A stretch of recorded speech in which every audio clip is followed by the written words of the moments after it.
యేసుని ప్రేమ ఛానల్కి స్వాగతం. దయచేసి ఈ ఛానల్ని లైక్ చేయండి, షేర్ చేయండి, సబ్స్క్రైబ్ చేయండి. వేద పాఠశాల రేడియో శ్రోతలకు స్వాగతం.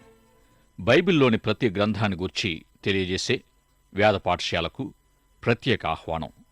వచనం వెంబడి వచనంగా ధ్యానించలేకున్నా వివాహము, కుటుంబము వంటి ప్రాముఖ్యమైన అంశాలపై లోతైన వివరణ, సంపూర్ణమైన సమాచారాన్ని వేద పాఠశాల మనకు అందిస్తూ ఉంది. మన అధ్యయనములో మనము క్రొత్త నిబంధనలోని పౌలు పత్రికల వరకు వచ్చి ఉన్నాం. ఫిలిప్పీ పత్రిక మొదటి అధ్యాయం తీసి మీ ముందుంచుకోండి. మొదటి అధ్యాయంలో నుండి 7 వచనాలు మనం చదువుకుందాం.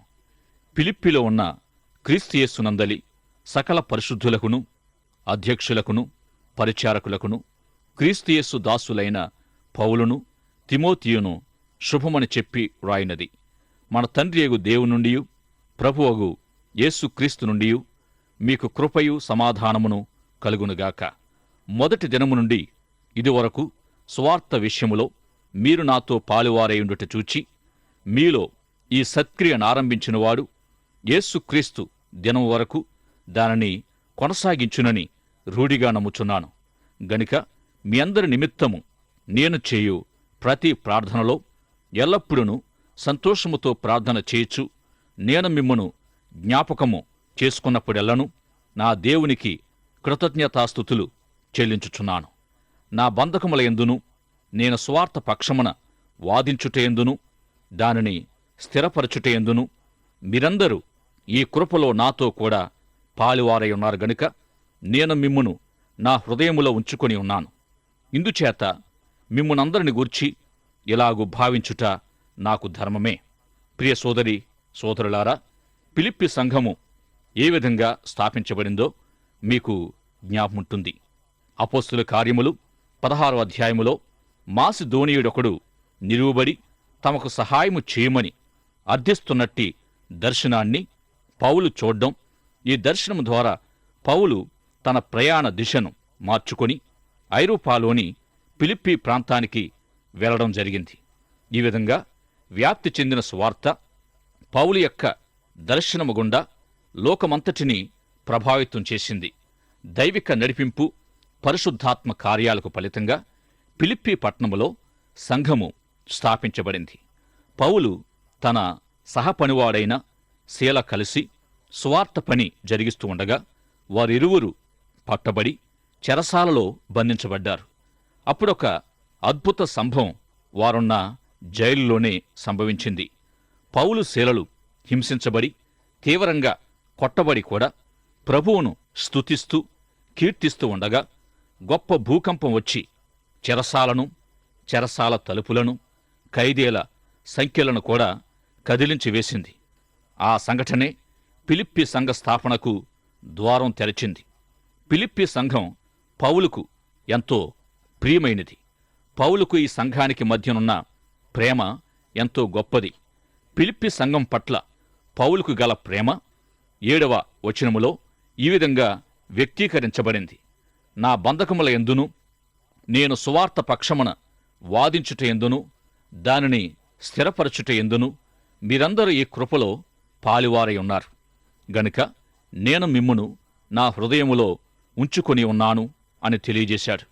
ఫిలిప్పీ సంఘానికి పౌలుకు మధ్యనున్న సంబంధం కోయినోనియా అనగా సహవాసమని పిలువబడుతుంది.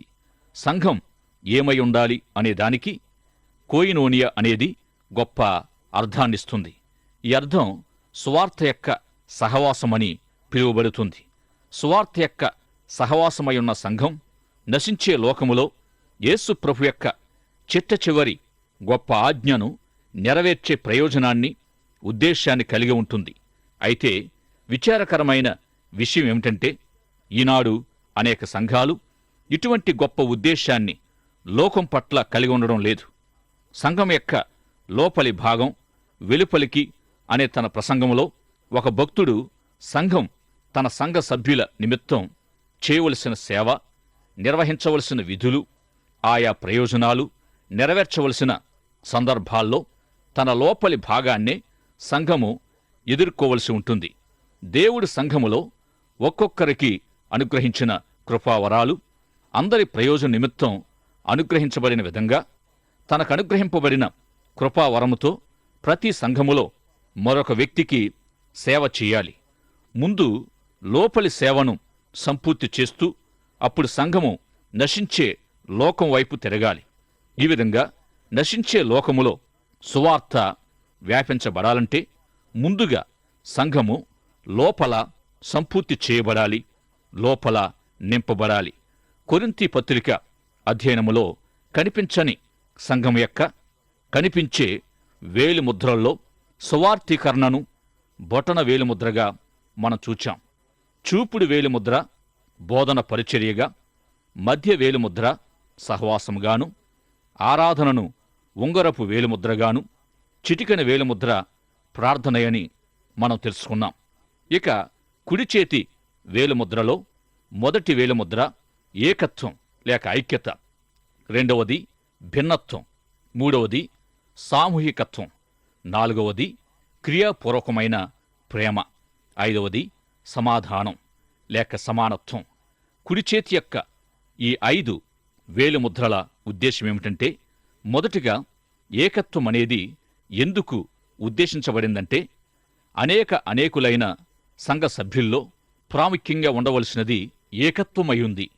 రెండవది అయిన భిన్నత్వపు ముద్ర అందరూ ఏకత్వము ద్వారా ఒక్కటిగా చేయబడినప్పటికీ వారి మధ్య నుండే భిన్నత్వాన్ని తెలియజేస్తుంది.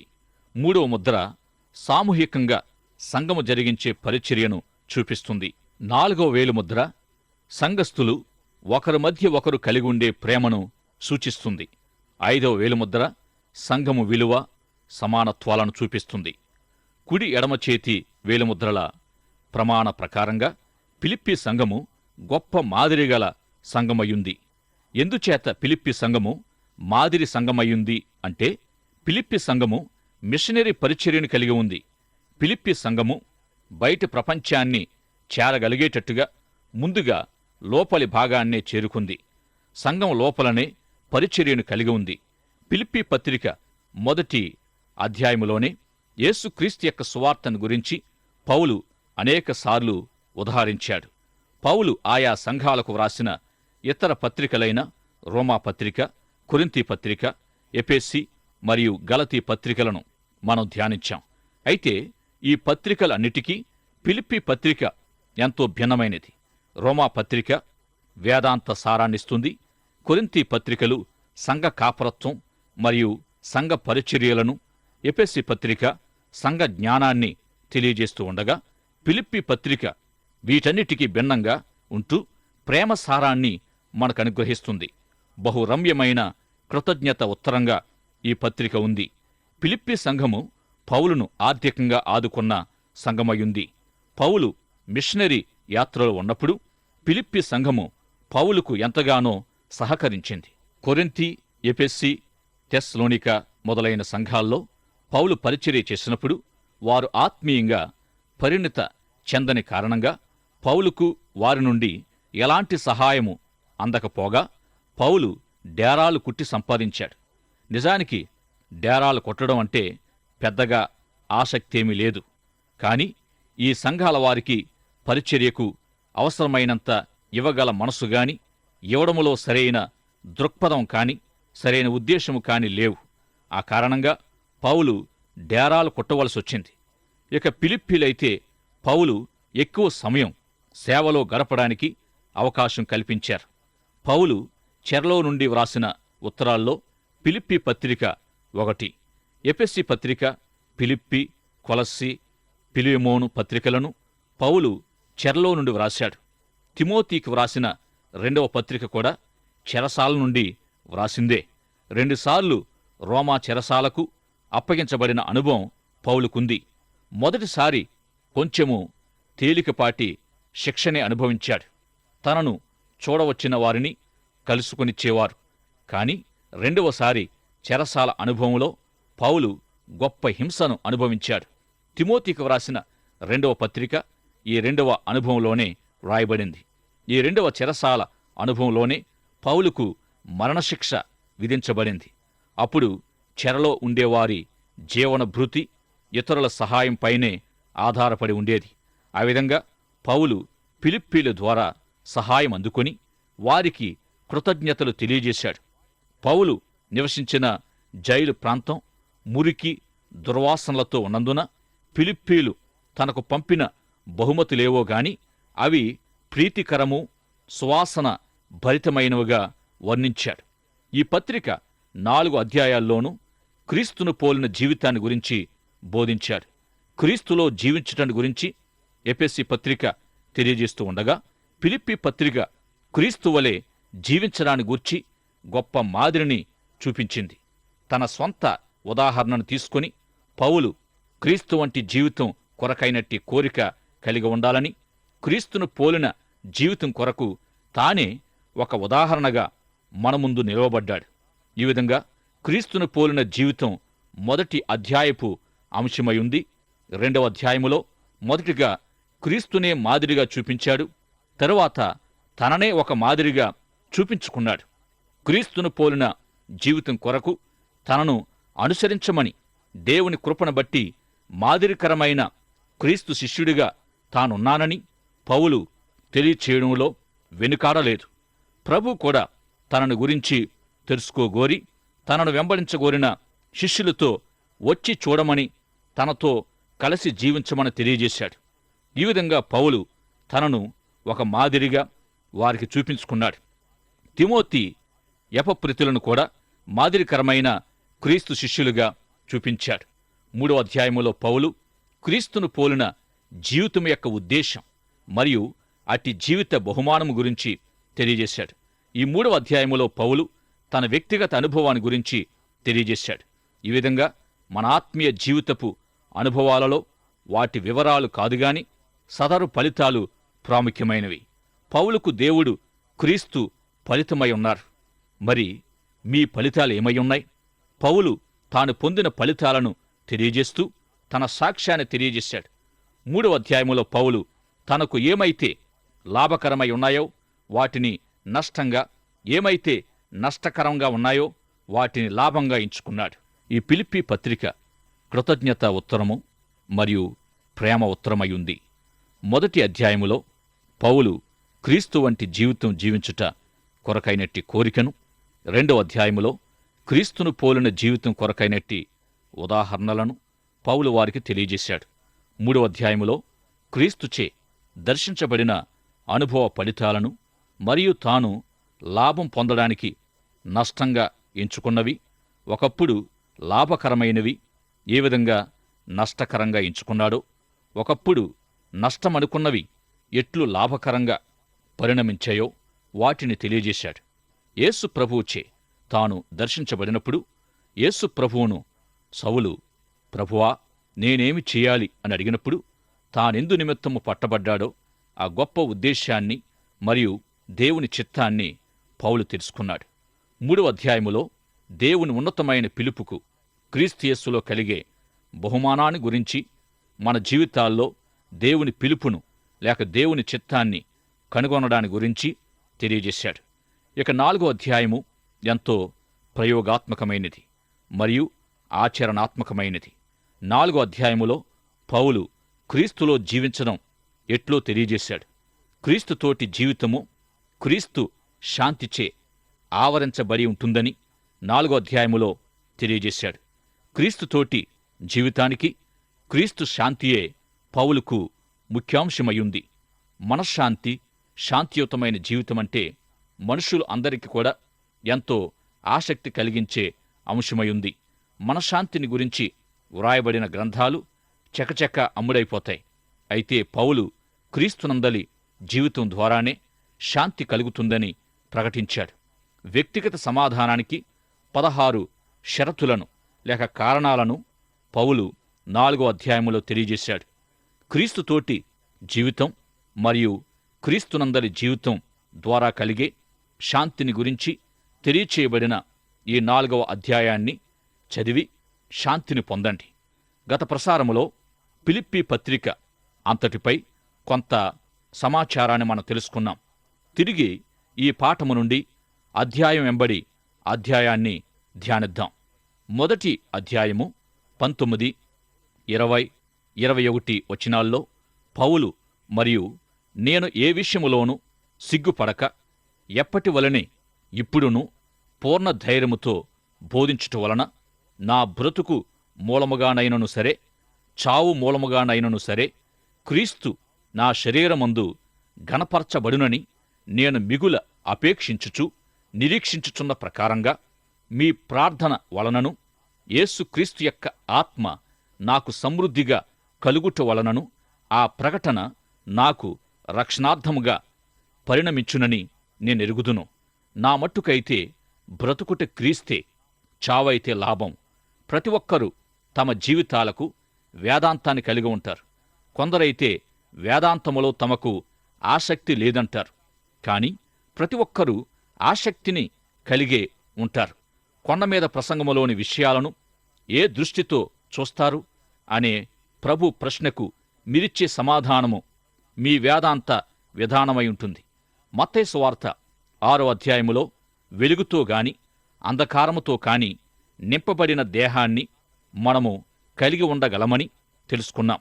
ఈ విధంగా మనలోని చీకటి లేక వెలుగు ప్రకారంగా మనము జీవితాన్ని చూడగలం.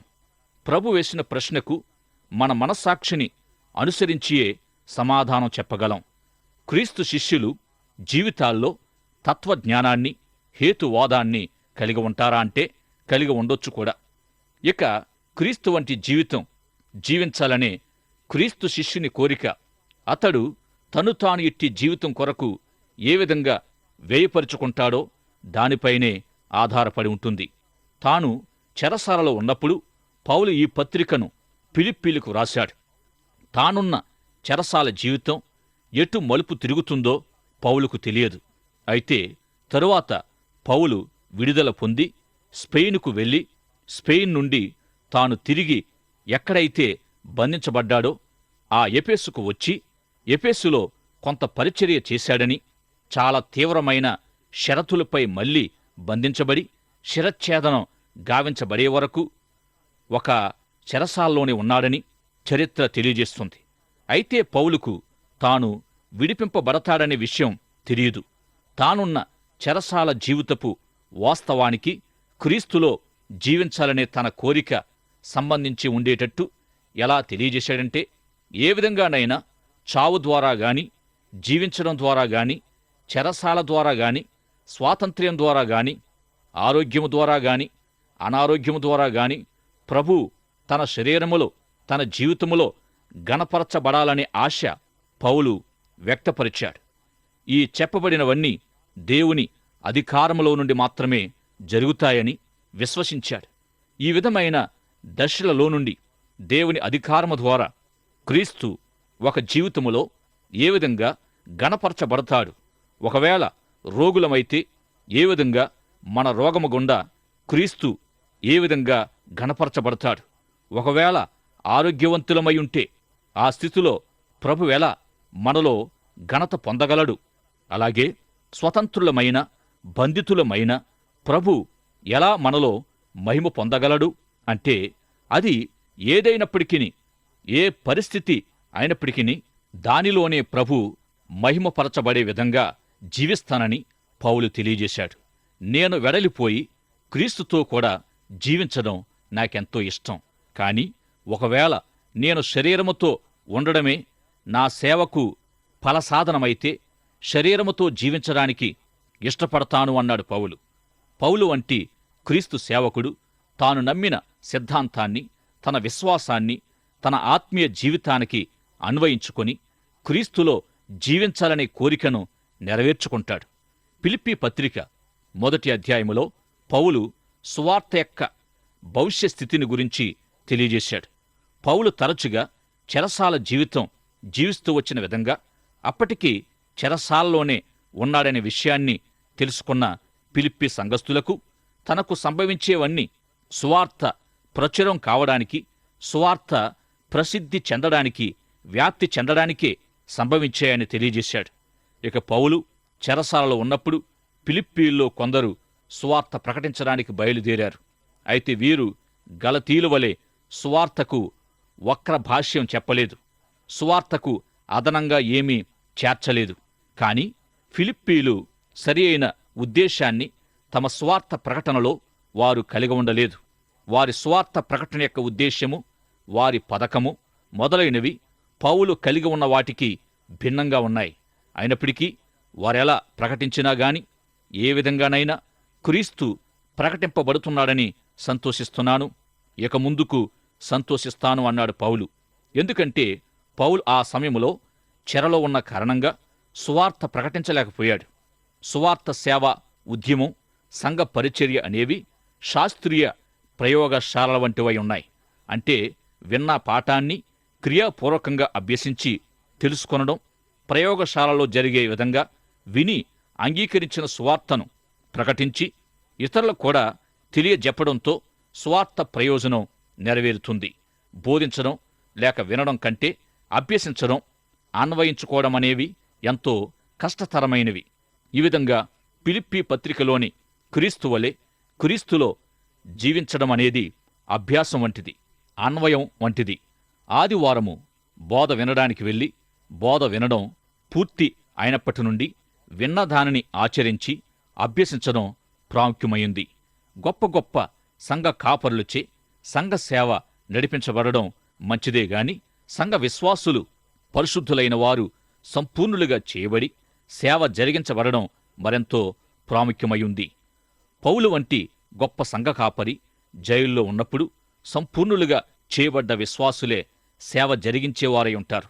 ఈ విధంగా సంఘానికి క్రీస్తు ఇచ్చిన గొప్ప ఆజ్ఞ సంపూర్ణంగా నెరవేర్చబడుతూ ఉంది. ఇక చెరలో ఉన్న పౌలు సువార్త వ్యాప్తి చేయబడుతున్నందున ఎంతగానో సంతోషిస్తూ వచ్చాడు. ఫిలిప్పీ పత్రికలో సువార్త స్థిరపరచబడి సంరక్షించబడడాన్ని గురించి పౌలు మాట్లాడాడు. సువార్తను అంగీకరించిన వారు సువార్త ప్రకారం నడుచుకున్నప్పుడు లోకమంతా సువార్తను అంగీకరిస్తుంది అనే సత్యాన్ని పౌలు తెలియజేశాడు. సంఘముచే నిర్వహించబడి నెరవేర్చబడవలసిన ఇట్టి విధులన్నీ సువార్త యందలి సహవాసము ద్వారానే సంపూర్తి చేయబడతాయని పౌలు తెలియజేశాడు. చాలామందికి ఈ సహవాసం అనేది తెలియదు. సహవాసములో ఒకరి ద్వారా ఒకరికి సహాయ సహకారాలు లభిస్తాయి. పౌలు ఫిలిప్పీలతో సహవాసము కలిగి ఉన్నాడు. వారికి తన హృదయములో గొప్ప స్థానమిచ్చాడు. సహవాసమనగా ఇద్దరు వ్యక్తులు ఒకే ఓడలో ప్రయాణించడం అని అర్థం. ఒకే ఓడలో ప్రయాణించే ఇద్దరు వ్యక్తులు ఒకరికొకరు సహకారులుగా ఉంటారు. మొదటి అధ్యాయములో సంఘ ప్రయోజనం కూడా మనకు తెలియచేయబడుతూ ఉంది. మొదటి అధ్యాయము 27వ వచనములో సంఘ ప్రయోజనము, సంఘ ఉద్దేశ్యమును గురించి ఎంతో అందమైన వివరణ కనిపిస్తుంది. నేను వచ్చి మిమ్మును చూచినను రాలేకపోయినను మీరు ఏ విషయములోనూ ఎదిరించు వారికి బెదరక అందరును ఒక్క భావముతో సువార్త విశ్వాస పక్షమున పోరాడుచు ఏక మనసు గలవారై నిలిచి ఉన్నారని నేను మిమ్మల్ని గురించి వినులాగున మీరు క్రీస్తు సువార్తకు తగినట్లుగా ప్రవర్తించుడి. ఈ విధంగా తాను చెరలో ఉన్నప్పుడైనా, చెరలో నుండి బయటికి వచ్చినా, రాలేకపోయినా ఎల్లవేళలా సువార్తకు తగిన జీవితం జీవించాలని పౌలు ఫిలిప్పీల్ని కోరాడు. వారంతా ఏక మనసు, ఏకాత్మ కలిగి జీవించాలని పౌలు కోరాడు. వారిలో ప్రతి ఒక్కరూ క్రీస్తును అనుసరిస్తూ క్రీస్తు శిష్యులై ఉండాలని, క్రీస్తును పోలిన జీవితం జీవిస్తూ అన్య ప్రపంచాన్ని ప్రభావితం చేయాలని, తాను ఆశించిన విధంగా ఫిలిప్పీ సంఘం ఉండాలని పౌలు వారిని కోరాడు.